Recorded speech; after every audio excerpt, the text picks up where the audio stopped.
I am honored to introduce Sigrid Nunez to all of you. Sigrid is the author of the novels A Feather on the Breath of God, The Last of Her Kind, The Friend, What Are You Going Through, among others. She's also the author of Sempre Susan, a memoir of Susan Sontag. She has been the recipient of several awards, including the National Book Award, the Rome Prize in Literature, and the Guggenheim Fellowships. Her books have been rightfully translated into 30 languages. This evening, she will be talking about her new novel, The Vulnerables. The novel tells the story of a narrator stuck in an apartment in New York City while the world around her comes to a standstill. With only a roommate born from a different generation and a parrot for company, the protagonist discovers the comfort that being vulnerable with each other brings, especially during a critical and difficult moment of our collective existence. In their starred review of the book, Kirkus writes that Nuñez's subject is the core business of being alive. The tenuous beauty of human connection, the nature of memory, the purpose of writing the passage of time. The result is almost arrestingly straightforward, spare and understated, and often quite funny. The experience is less like reading fiction than like eavesdropping on someone else's brain. She will be in conversation tonight with Molly McCloskey. Molly is a short story writer, novelist, memoirist, and editor. Her most recent novel, Straying, was a New York Times editor's choice. Her book reviews and essays have been published in McSweeney's, Los Angeles Review of Books, The Guardian, and the Irish Times. Everyone, let us all welcome Sigrid Nunez and Molly McCloskey.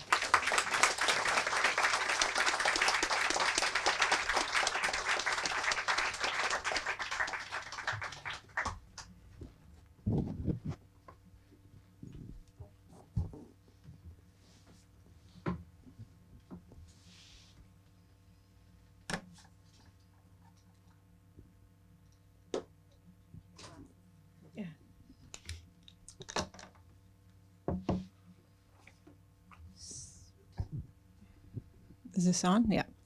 So welcome, everyone. Welcome, Sigrid, to DC. And congratulations on another wonderful, beautiful novel. Thank you. So I'm going to jump right in. The Vulnerables is the third book in what comprises a kind of trilogy that began with The Friend and was followed by What Are You Going Through?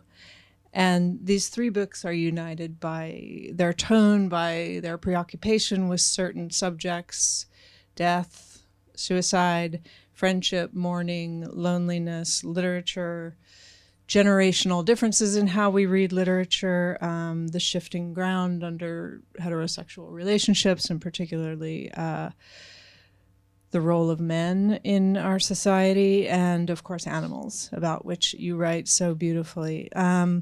And they all involve someone asking a favor of the narrator as the sort of inciting incident that kicks off the novel. And in The Friend, it's, will you look after this Great Dane?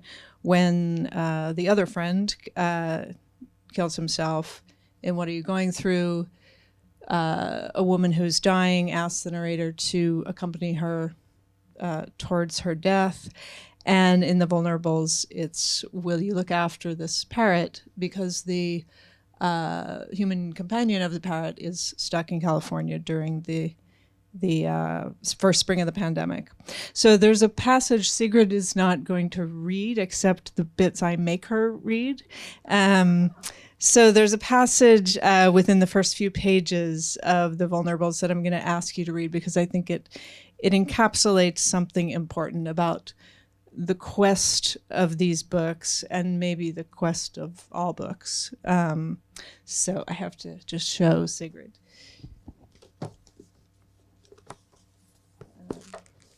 So just from there to the end, and maybe you want to cue it up, or to the end of the chapter, yeah.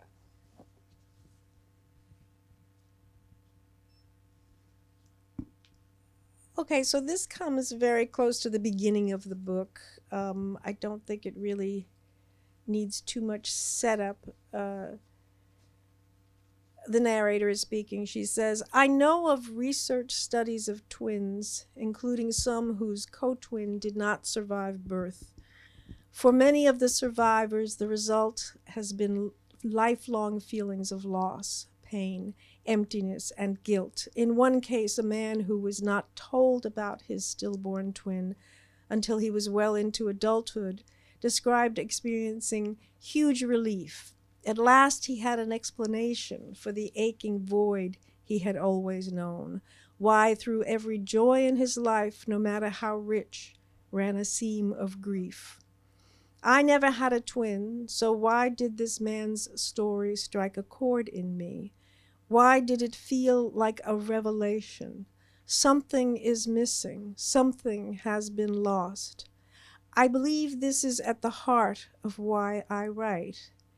For a while, during the same time I found myself unable to read, which is to say, spring 2020, at the beginning of the lockdown, I wasn't sure whether I'd be able to write again. Just one of the many uncertainties of that spring. Not a writer I know who didn't experience the same. But the feeling has survived and will not go away. I want to know why I feel as though I have been mourning all my life.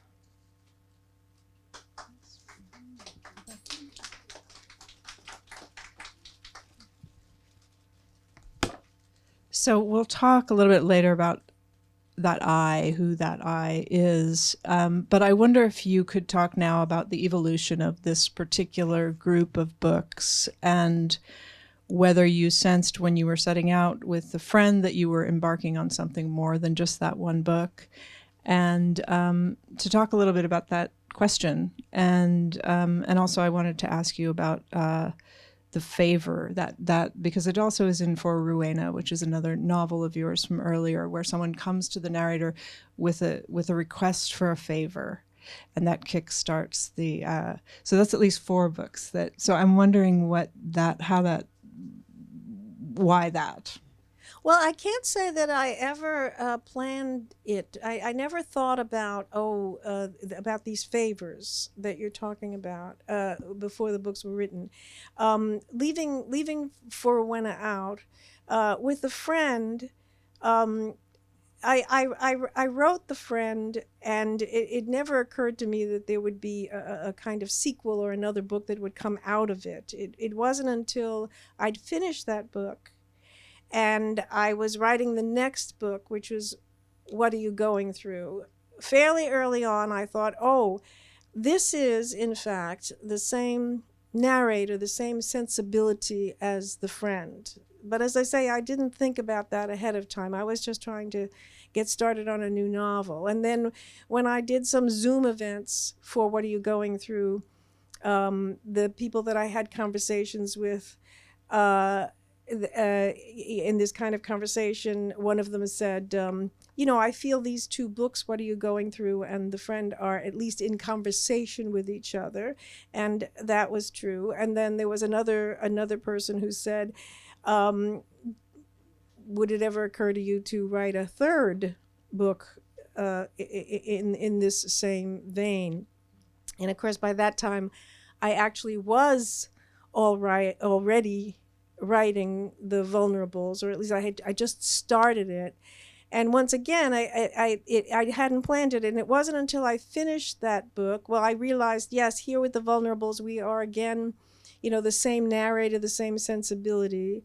Whatever happens in each of these books to the narrator, however she behaves and however she thinks, would be the same as the narrator in the other 2 books. I mean, they really are strongly identified. And it wasn't until I finished The Vulnerables where I thought that without ever having planned it, I did have a kind of loose trilogy.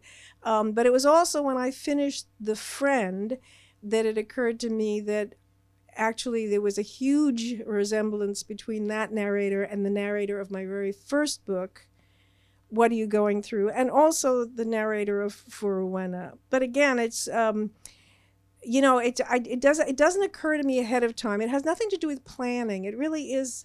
It just what it ends up being, in fact. Okay. And what about that question that she poses, or that she states at the end of that, that I want to understand why I have felt all my life as though I've been in mourning, and that this is why I write? Well, you finish the book and she doesn't. I mean, I think it's a question.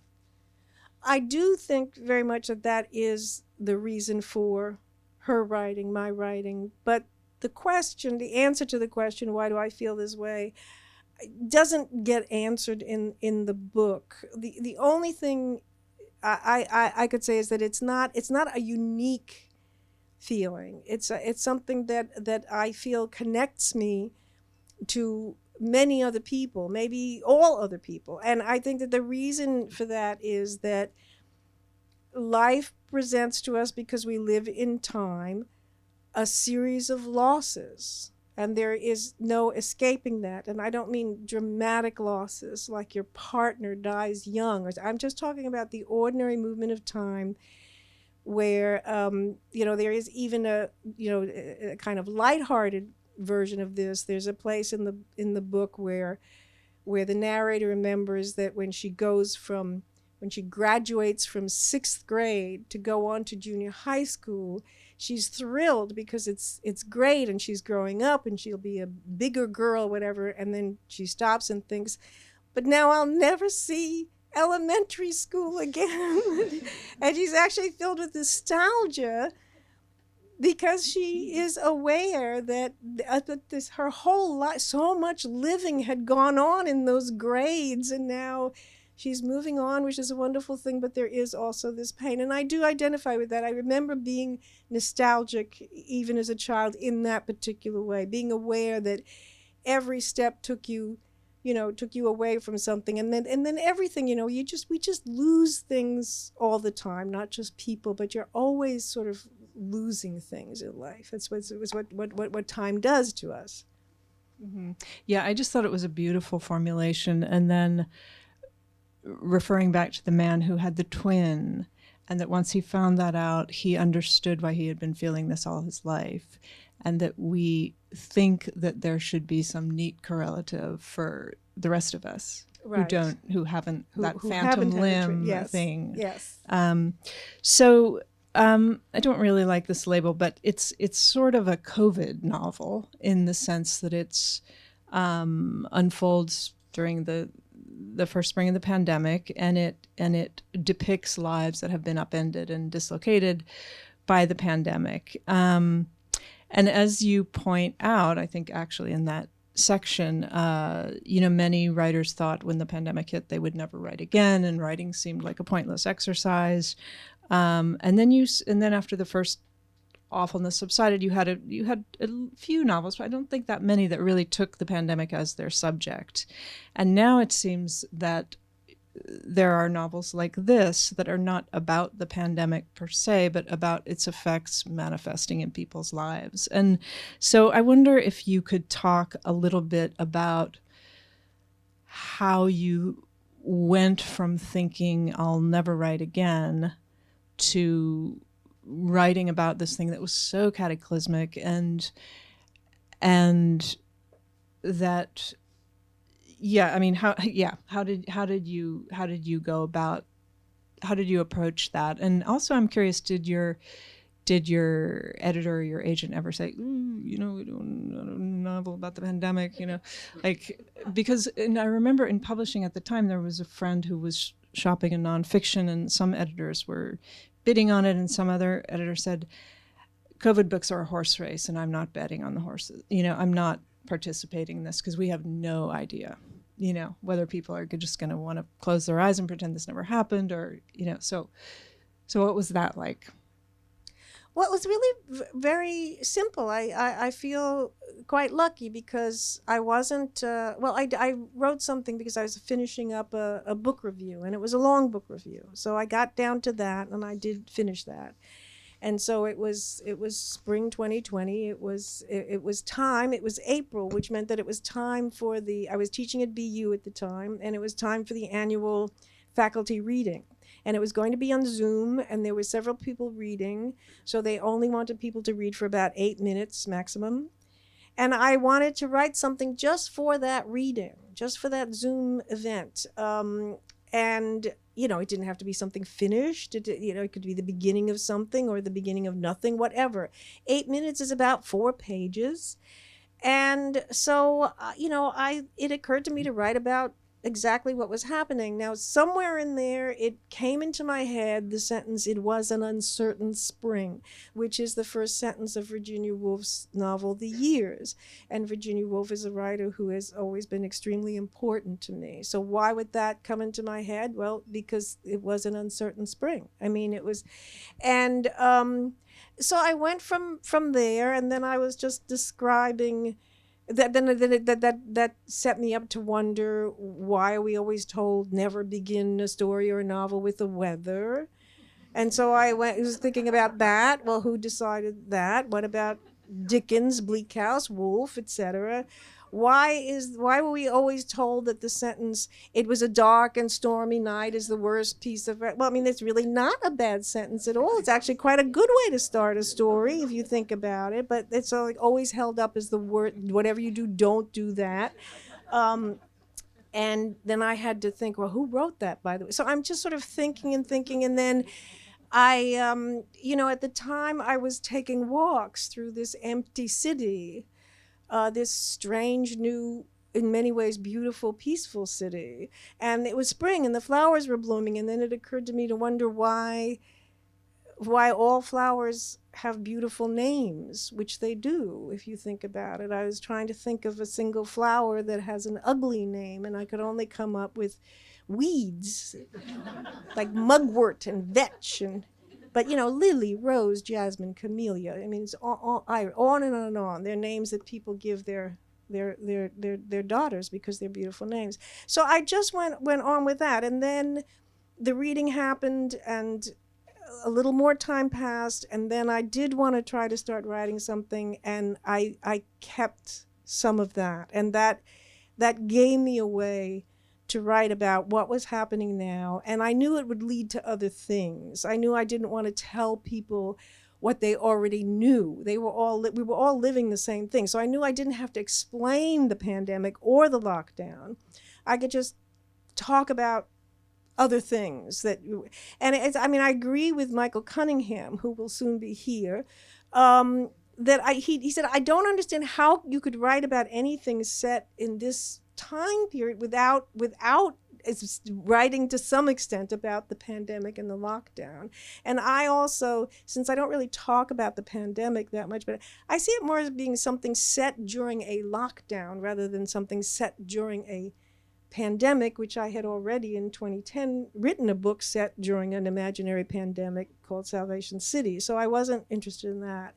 But so it was really very lucky. And as a matter of fact, The Friend began the same way. It was spring, and it was time for the faculty reading, and I wanted to read something new. So I started writing what turned into the first 4 pages or so of The Friend. Now I'm not teaching there anymore. What's going to happen?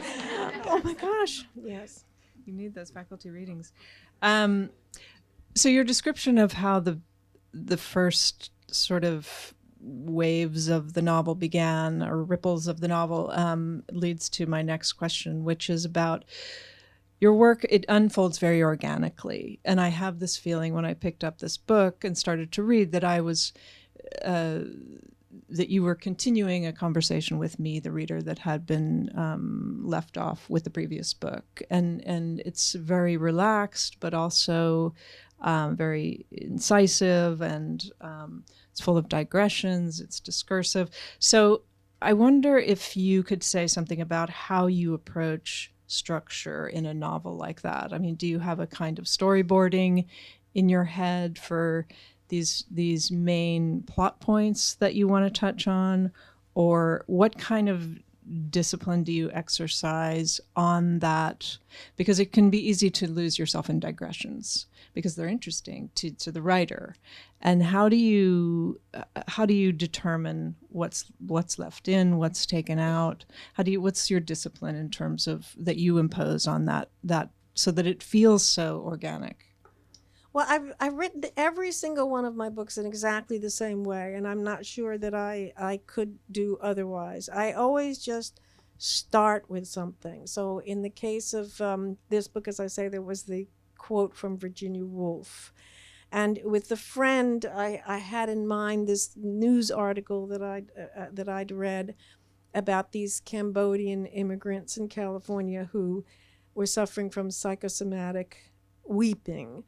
And with what are you going through, I happened to be going for a walk somewhere, and it came into my head the sentence, I went to hear a man give a talk. Well, I hadn't done any such thing, but I then had two characters, a narrator and a man, and then, so something has to happen now.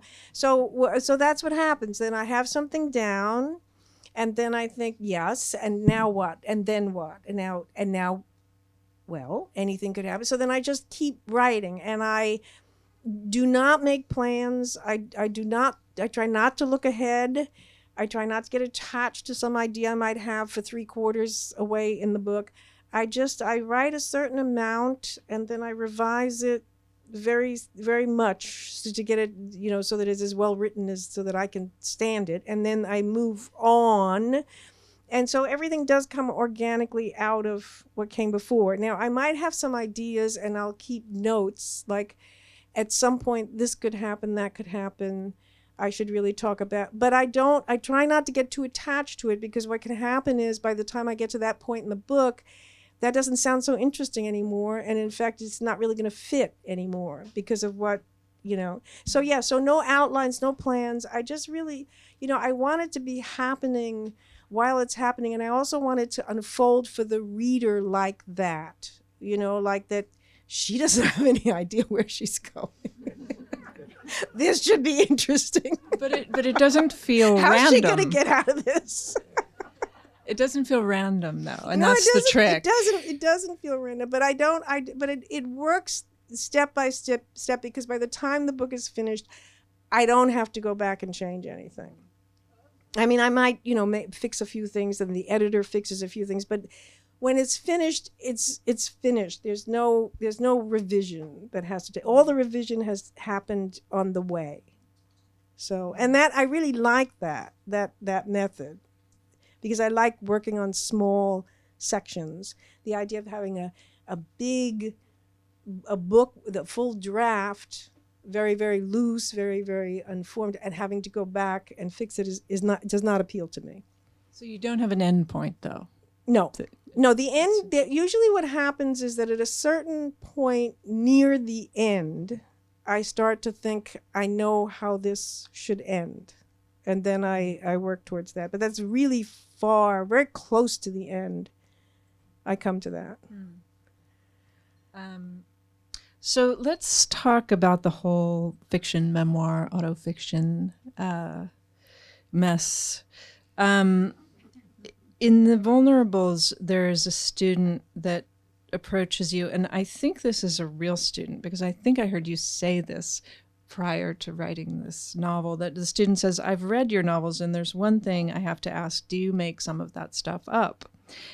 And it reminded me of one of my favorite quotes from Bruce Springsteen, where he says, if you write it well enough, they think all of it really happened.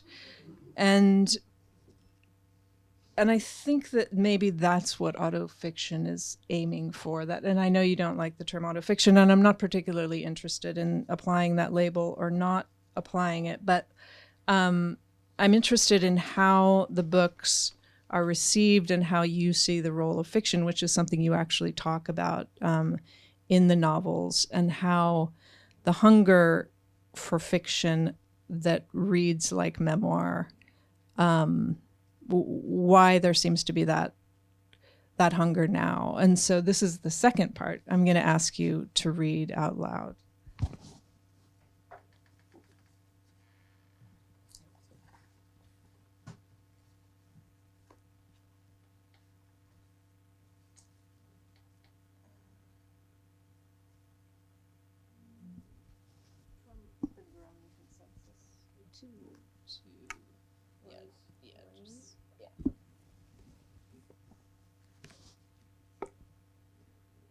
Quoting Brecht, a literary organization hosts a Zoom talk.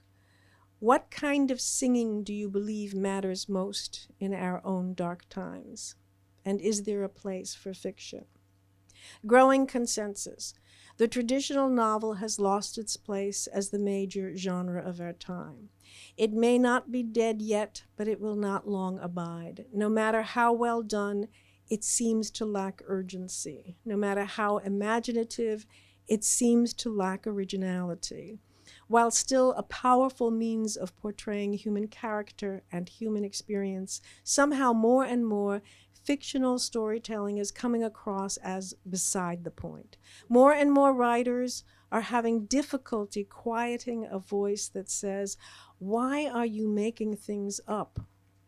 Conclusion. Perhaps what is wanted in our own dark anti-truth times, with all our blatant hypocrisy and the growing use of story as a means to distort and obscure reality, is a literature of personal history and reflection, direct, authentic, scrupulous about fact. Perhaps also relevant, the wish to avoid accusations of cultural appropriation, of not staying in one's lane. So I think my question is, how do you see particularly the last three novels as fitting in to, how would you apply that conversation to these novels? And I know you've said that people, there's something about the novels that reads like memoir. And so people tend to think that all of these things really happened. And you said that some people were quite upset when they found out there was no dog in the, in your life. And you said they felt like you were doing a George Santos on them. And so it's interesting because of that, when you talk about people are hungering for this kind of fiction that is scrupulous about, I don't know if you use the word fact, but it certainly reads like we're being the direct address from the writer to the reader, where I'm telling you what happened. And yet, of course, it's not what happened. It's fiction. And so, yeah, well, I mean, I guess what I'm asking is, how do you see those novels fitting into that discussion that those two characters are having? Well, for one thing, that, the narrator is presenting, things that some people think and some people believe, the things that some people are saying about our current moment, and what kind of fiction people should write or want to write, and what people want to read. But in my case, I like autofiction, but I don't actually write it. I mean, and strictly speaking, autofiction would be somebody like Annie Ernaux, who makes a very, very strong point of the fact that she is not making any of it up, and she is Annie and her mother and her father, those are their real names. It was very, very important to her, even though these works were published as novels in France and then in other countries in translations. It was really, really a major point of hers that she would not allow herself to make anything up. And, to the point that later in life, somewhat before she won the Nobel, she then just decided, let's just call them memoir then, okay? I mean, but they always were memoir. In my case, if you have something that's in the first person, first of all, it has a memoir form, because basically you're saying, I have a story to tell you. I was, and this happened, and that happened. I mean, if it is in the first person, to some extent, it is a memoir form if you're talking about something that happened to that first person narrator, as opposed to talking about, in the first person about someone else. And so in my case, it's never really been different from my first book. Most of my books are hybrids. They have autobiographical elements, and often they have a narrator who is identified with me, the author. It's a woman. It's someone of my age at the time of writing. It's someone who writes, usually, even if the book does not talk a lot about that, but it's still sort of known, and who teaches writing. And in the case of my first book, who has the same ethnic background that I have and grew up where I grew up. In fact, it is my first book that is the closest thing to autofiction, particularly the first part, which is about my father. But, you know, I became a writer because I wanted to imagine things and make things up and tell stories. So my books they are all hybrids, although there is that part that reads like memoir and that some people confuse with autofiction for good reason, because that's what it sounds like. But so when there are reflections, when the first person narrator is reflecting about things, observing things, saying how she feels about this and that this line about why do I feel like I've been mourning all my life, that is always myself speaking. Those thoughts, I would never attribute thoughts like that I did not have to some first person narrator. That I just wouldn't do that. It wouldn't make sense to me. I mean, another writer could do it under different circumstances, but for me, no. But then the things that happen in the characters, the other characters besides the narrator, the story, the plot, such as it is, that is all made up. That is me trying to tell a story. So, so both things are there, and it's odd to me that some people seem to have a need that, well, if that part is true, then the other part should be true, because, in most cases, even though it's not as obvious as it is in my case, very often books are autobiographical. But, particularly first novels, most of them are. But, you find out then kind of later, or reading a biography of somebody, like To the Lighthouse, for example. This does not read like autofiction. This does not read like autobiographical fiction, To the Lighthouse. Not really. If you know about her family life, it is extremely autobiographical, that novel. But you don't need to know that. And it certainly, as I say, it isn't autofiction, and it certainly isn't memoir. And nobody would ever say, Ms. Wolfe, this is not a novel.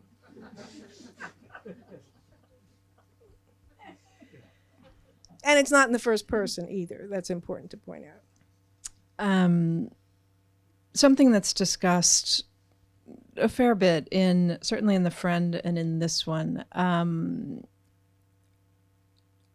is changes in how we read and what we expect from books. And the narrator is, I think, in all three, certainly in the first and the third, but is a professor at a university. And so she has a front row seat to observe how people of that generation are reading and how that differs from the way that people read and what they expected from books when she was that age and even now at her present age. So at one point there's a back and forth in The Friend where this man who has taken his life is lamenting that this idea has taken hold, that if a book doesn't affirm what the reader already felt, what they could identify with, what they could relate to, the author had no business writing the book at all. And then in The Vulnerables, you talk about writers, I suppose, reacting to those expectations, whether consciously or unconsciously. And you say the writer strikes me as someone who is less a creative artist and more like a politician, ever evasive, fixated on construal. So I wonder if you could talk about, and this is a theme that comes up again and again, so I wonder if you could talk about changes in readers' relationship to books and their expectations of books. And, there was a big thing some months ago with Elizabeth Gilbert where she withdrew a book. And, and that was slightly different. That was like a variation on this theme, I think. But I guess, how do you see that as having changed? And do you think it's very detrimental to literature and to writers and to the project of writing. And what exactly did you mean by evasive, and what was the? Fixated on construal. Yeah, I think that what I meant by that was that, you know, and this I'm taking this like from my students who are trying to write, that I mean, the way one of them put it to me when we were having this discussion, she said, it's true that with us, as we, you know, go out there writing our first things, we do feel the pressure that we have to put our best foot forward. Well, that's a hell of a restraint that I certainly, you know, my generation didn't have that pressure. I mean, the idea that you would be so identified with what you wrote that if you, you know, that if you had a character, for example, who was a racist, it could be misconstrued that these are your ideas when you are just trying to present that there are such people in the world. And then you have people saying, well, but you shouldn't be giving them an audience, you shouldn't be giving them a stage. You know, it's very, very confusing because, you know, the writer's job is to show the real world, the way it is, not to put your best foot forward. I mean, that's, but I, you know, the thing is that also when, you know, when I was an undergraduate and I was taking, and a graduate student, I was taking literature courses, you know, but like whether it was Victorian literature or contemporary British literature, those are two courses I took. It didn't occur to me while I was reading that the work had to be relatable, that I had, you know, that I was only worth reading if it was relatable, if I could identify with the characters. And this is very important to me, because for me, the one of the great things that literature can do is to help us see, you know, identify with people who are completely different from us, and help us to see the world through those people's eyes. But in many literature courses where you know, that I've taught, I've had students refuse to read certain books that I assign because they don't identify with the author, the characters, and they find that the book is not relatable, and they decide that before they've read it. So to them, it's not a worthy thing to do.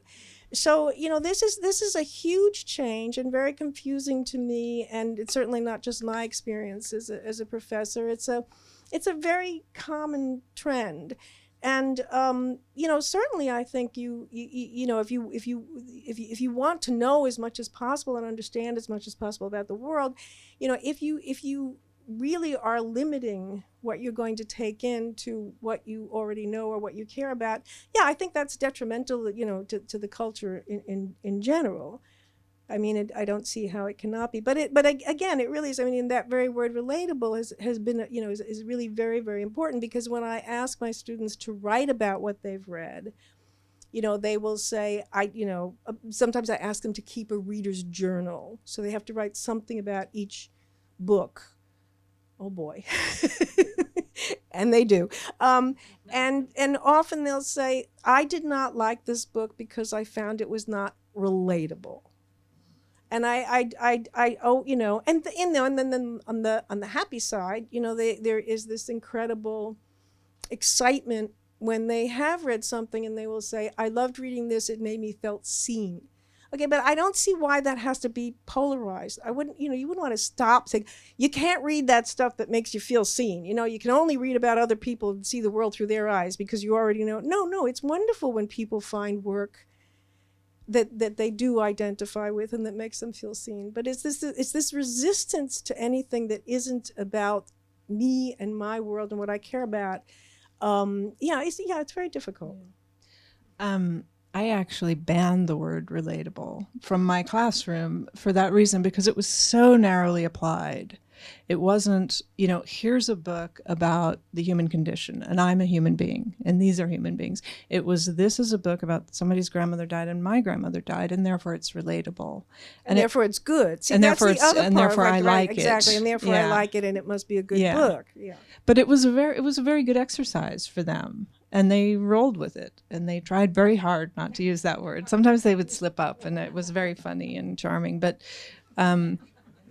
so before we open up for questions, I just want to ask about this other book, which is For Rowena, which I think is a sort of underknown book, and that may have been because it came out right around 9/11. And but it's a story of a woman who is contacted out of the blue by another woman she grew up in the projects with in Staten Island. And this woman asks her, the narrator's a writer, she asks her if she'll collaborate on a memoir about her life, which includes having been a combat nurse in Vietnam.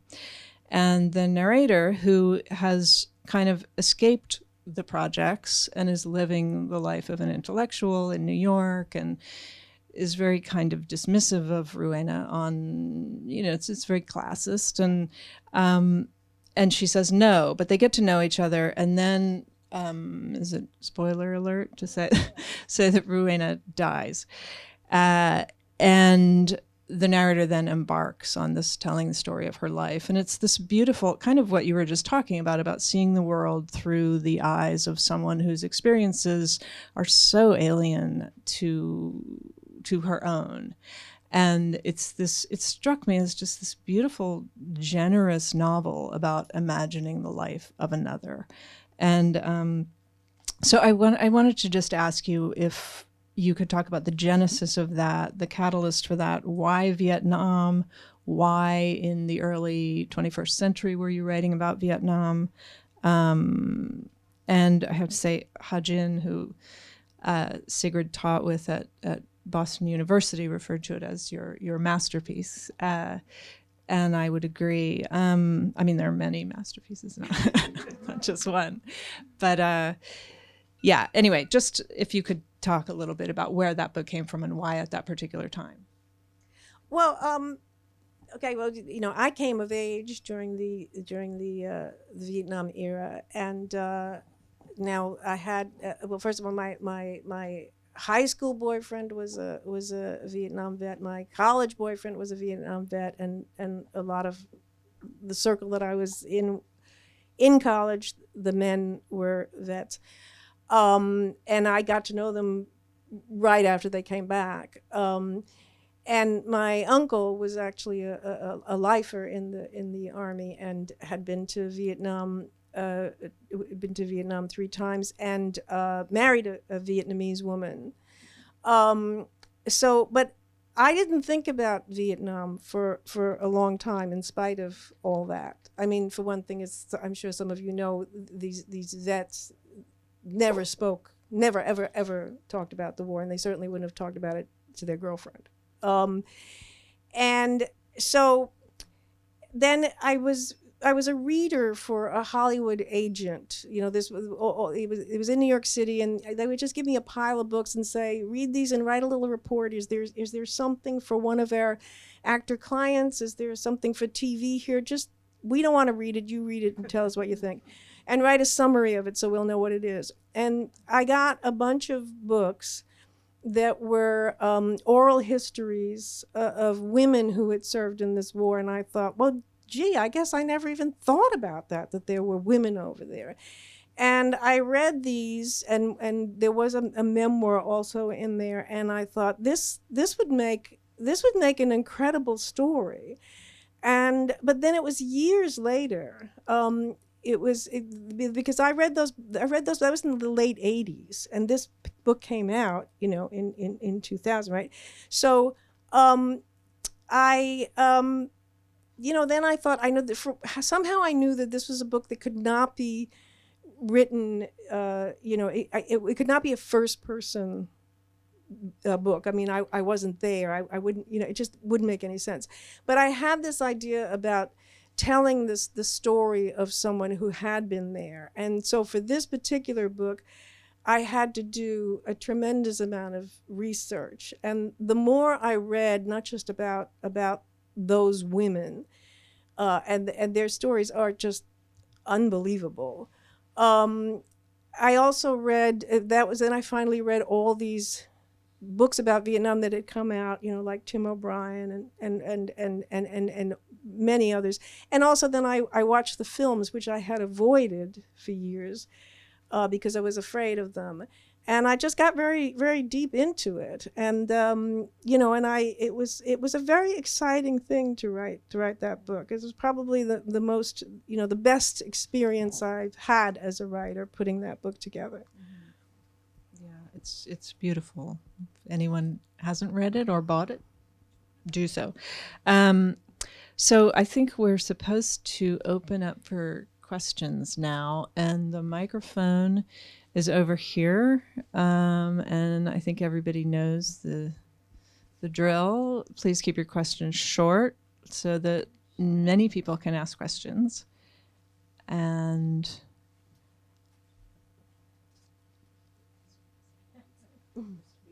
or keep your questions really long because nobody is going to ask questions. Hi, this is an honor. You are my favorite living writer. I have Thank read you For so Rowena. much. I've read Mitz. I've read The Friend.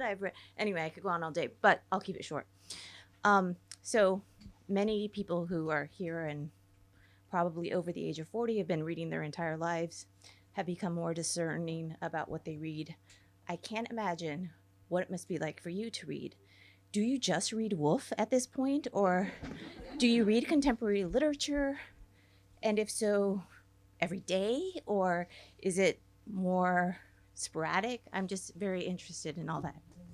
No, I read all the time, like most writers do. I mean, for one thing, I do a certain amount of cultural jury duty, which means, reading work for fellowships and prizes and so on, which is good because it brings stuff to me, like emerging writers and so on, whose work I might miss. And then, but I read mostly contemporary work. I mean, I haven't read anything by Woolf in quite a while, and I don't read Victorian literature. I don't read, Tolstoy. I mean, maybe I will again, but mostly I read contemporary work, and there's a lot of it, and a lot of it is very good. And I only read. I mean, it used to be that I would start something, I'd say you started it, I'd finish the book, and I would be enjoying it even if it wasn't great or something. But now I'm a much less patient reader.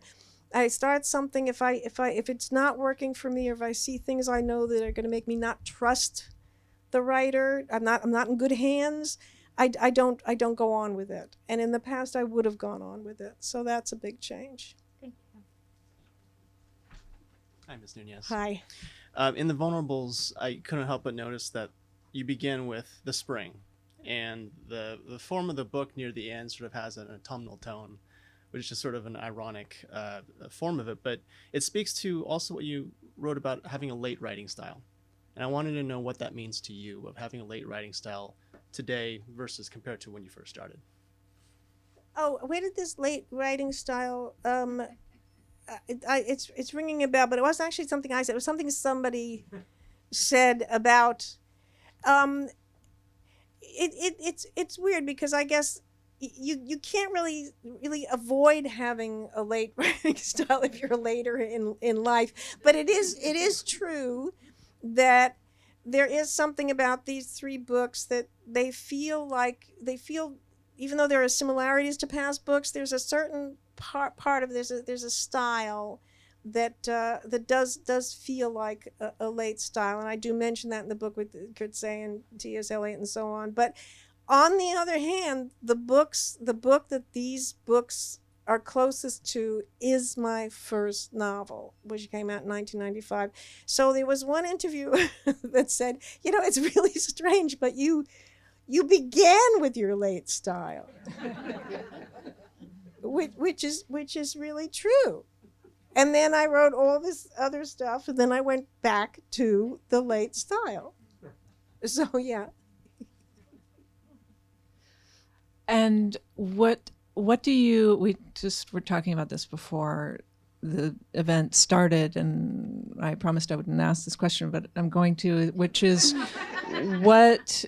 where do you see, having completed these 3 books that sort of sit together, and you said that I can't imagine that the next thing I did wouldn't be a sort of radical departure in style.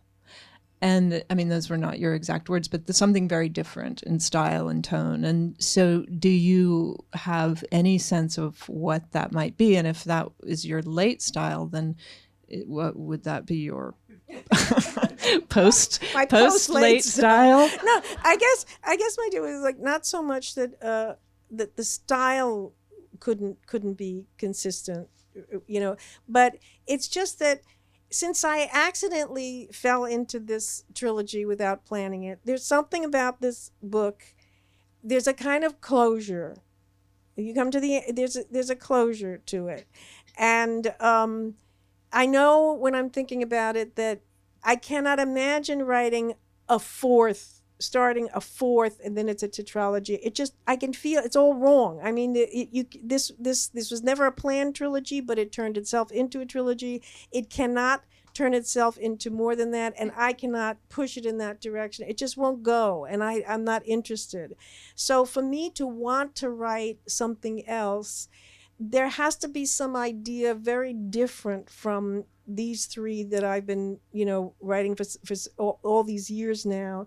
So it's, maybe the style won't be so different, but there has to be some real reason for writing something very much not, let's just go on and keep writing these kinds of books. And not to mention that there is, by necessity, a certain amount of repetition in those 3 books because of there's the certain sensibility, and she's a writer and she has students and so on.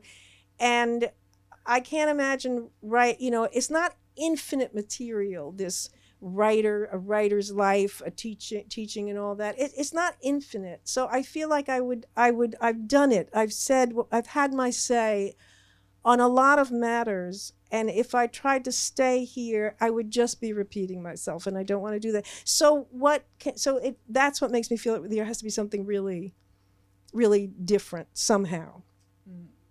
Maybe you need a faculty reading to... Right, there'll be a faculty reading. Exactly. Well, not teaching anymore, so I won't. No more faculty, no more readings, no more novels. Any other questions? We have a few more minutes. Okay. I have to tip this down. So what was the inspiration for Salvation City? I started that book, and I hadn't seen when you'd written it, and I keeled over when I saw that it was 2010, and it felt so prescient, and it must have a little bit scared you. Well, it did, because then when the pandemic arrived, and then this was happening, and then I thought, wait a minute, didn't I write a novel about this? It did not end well, and it was, but what happened was that, I knew who Dr. Fauci was way back, and I knew that he and other scientists, that their idea was there is going to be a pandemic, probably a flu pandemic, and it is not a question of if, but when. And so I also knew that in the Great Flu of 1918, that quite a few children had been orphaned. One of them was the writer Mary McCarthy. The writer William Maxwell lost his mother in that flu, and it goes on and on and on. And so I just thought, well, I don't want to write a futuristic novel or a dystopia, which it was mistaken as. I just wanted to write a what-if novel. I thought, well, what if right now, in 2008 or whatever it was when I started, if there were to be a global flu pandemic in a very divided, polarized, dysfunctional nation such as we had back then, that was not new with this, lockdown. And if a child lost his parents, and at that time all my protagonists had been female, I wanted to write about a male, and I thought a man might be too much. but a boy, perhaps. So, and I really did want to write about a boy. I had a very strong feeling about this character, Cole, this boy I was going to, and so that's where that came from. And then I just, tried to imagine what it would be like. And, it was a lot the way. And the one thing is, though, remember President Trump got COVID, you may recall. Okay, so in my book, I had the President of the United States be one of the many victims of this flu, but the president was, in my book, a woman. So that was one difference. But yeah, but even that, I mean, just the fact that the president, I mean, it was, I did model it to some extent on the, on the Great Flu. So I did kind of have a good sense of what could happen. So you were totally prepared then for. I was, and I did sort of know. Yeah, I mean, and also the masks and the people who refused to the fights about vaccinations, and I also read somewhat about climate, about the heat waves that were happening at the same time, which have also, of course, come to pass. Yes. Yeah, you obviously had jobs after college that would have taken away from your time and energy to write books. When were you able to devote yourself to that? And did your first book get published, or do you have a lot of old manuscripts in a trunk somewhere? I didn't have a lot of old manuscripts. I had one novel that was actually published or excerpted in a novella, actually in a literary magazine, but what I did was I was always very careful to just have kind of part-time work or a certain kind of I didn't try to make a career, not even in teaching. So I just did whatever I could, like proofreading and ESL teaching and copy editing and things like that. Because I didn't want to have anything that was going to take up too much of me, that I wanted to put everything into as much as I could into the writing. So that's what I did. Okay, Yes. so final question. Yes, when you were talking just now about other styles that you might come up with in the future, and that maybe you can't think of any others, how about, and particularly related to things like pandemics, maybe there's a style that has to do with talking about the difference between public knowledge and private knowledge, and that comes in with the area of fake news, things like the pandemic and the split in the country that you talk about. And so, yeah, you don't have to go to these areas that you don't trust, but maybe write a book from the perspective of why there is this split, and that maybe there is an area of public versus private things that could be talked about or not talked about without you actually having to make it public. Well, that is very interesting. But the thing is, the kind of novel that you're talking about, like I'm not one of these people who feels like, well, like, in spite of what my narrator says, that like, like Rachel Cusk, for example, did say the only kind of art that is possible, the only kind of art that is possible anymore is autobiography. Okay, I don't believe that. I feel like the house of fiction has many rooms. And just because some people feel like they can't, what they want to say, it cannot be done through the traditional novel, doesn't mean that the traditional novel can't be done anymore. I mean, it's being done. People are liking it. It's not one or the other. And the kind of novel that you're talking about, that's a Jonathan Franzen novel. And he has the skills and the interest. It's the kind of thing he would want to do, and he would do really well. I mean, the social novel. He also knows how to do research extremely well and how to use it. Like I did want to do something like that with The Last of Her Kind and Salvation City. But at this point, like my interest is really in that very intimate voice. And, I want, I kind of, with The Friend, I wanted the tone, not the form, but I wanted the tone of a love letter, meaning I wanted it to sound hushed. And I want to make it seem like I'm talking to you. I'm telling you this story, this person that I've never met, but I feel very close to as I tell you this story. That kind of novel, you have to really pull back, and it can't really be. Well, it can be a first-person novel, I suppose, but that would be a great novel. So I agree. We'll send friends in an email or something. He may be working on just such a novel right now.